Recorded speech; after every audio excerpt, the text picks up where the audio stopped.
Intelligent, sensitive. But take a closer look. Are these psychic children, indigo children? They are called indigos because of a blue aura people say they see surrounding them. Neil Donald Walsh is the best-selling author of Conversations with God. Indigo children have access to human experience at a larger level, at a greater depth than most people do. Say you're an indigo, and somebody comes up to you and asks you a question about their life, and you could tell them what it was and how it happened. I would feel things and I would think things that I thought no one else thought. But is this a special gift from God? God gave me this gift to share with others, to teach others what He gave me. Skeptics say there's no proof or evidence of this condition. No rigorous scientific tests have proven the existence of these so-called paranormal gifts. But to parents like Tammy Glover, the gift cannot be explained, though it never ceases to astound. And she says, "Wow, Mama, I can see myself in your eyes." And I said, "Yes, honey, I can see myself in your eyes." I said, "Isn't that beautiful? We can see ourselves in each other." And she smiled. She said, "Yes, just like I was Grandma Marlene." And we're joined now by a family of these children, and you want to meet them now. They're Aaron and Tammy Glover. Their children, Angelina, Cyril, and Mylea. And Orion, who's 2 years old, has vanished out of the room.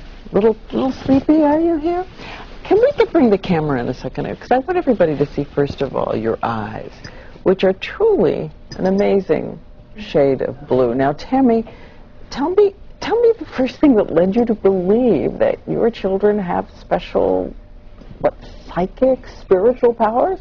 Yes, well, I first of all want to say we accepted this invitation as a family because we feel we are truly here representing a great many families, a great many beautiful, beautiful children that are experiencing an advancement into the human potential. Okay, give me an example, specific. Let's just take Mylea, for instance.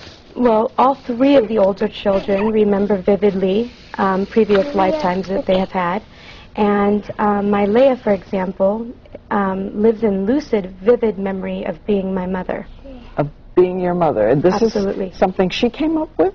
Yes. She knew facts about the death process, and then even in between as spirit, and then... you mean facts that she couldn't have known from otherwise, there's no way. She knew how her body was handled, how her... It's hard to have your mom talking about you, isn't it? She specifically knows things, you know. Mommy? Yes.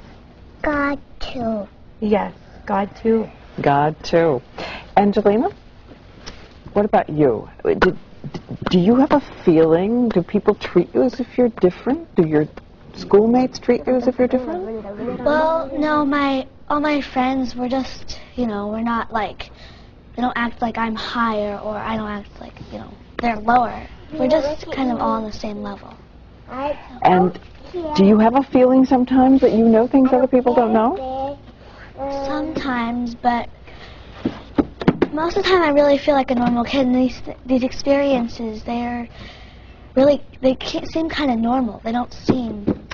So I'm told that you know your Christmas presents, Mylea does, before she gets them.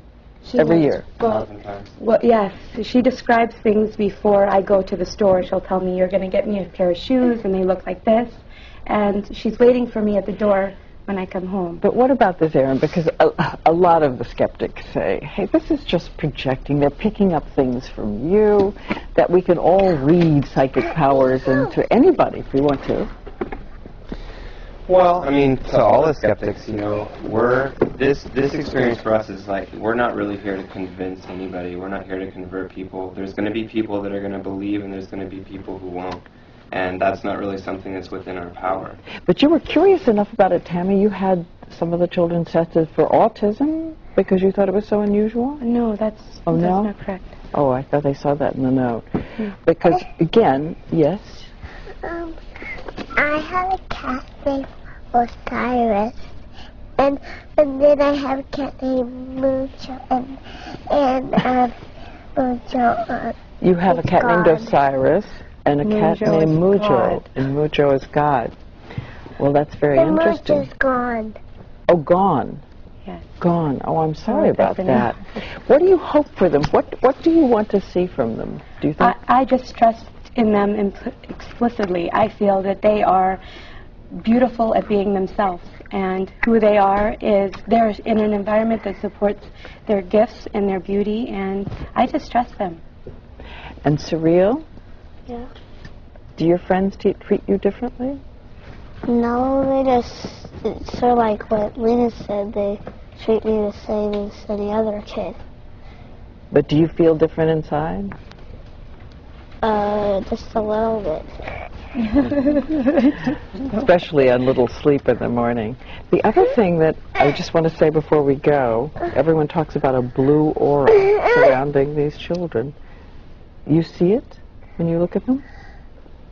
Well, I have seen it, and I also want to share a little story. Mylea, right before we came to this trip, Mylea looked at me and said to me, "Mama, you're all blue." Aaron and I. And Both of you are blue. Yes. Well, again, it's across the country. It's fascinating, and we thank you for being with us. Thank you.